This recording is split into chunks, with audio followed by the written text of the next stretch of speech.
আমাকে ভালোবাসতে হবে না। আমি খুব নিঃস্ব মানুষ, জানো।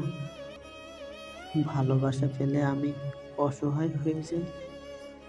প্রতি মুহূর্তে জেগে বসে ভালোবাসা হারানোর তীব্র ব্যথা।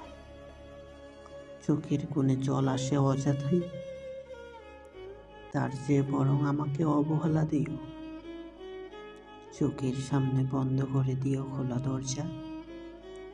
স্নেহ নয়, তুচ্ছ তাচ্ছিল্য দিও।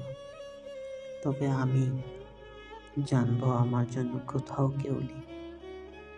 আমার জন্য কেবল আমিই ছিলাম। আমি ভেঙে চুরে ভালোবেসেছি নিজেকে। আমি সবচেয়ে বেশি মায়া নিয়ে তাকিয়েছি আয়নায় ভেসে ওঠা মুখটা। আমার নিজেকে হারানোর তীব্র শোক। আমার নিজের জন্য মায়া।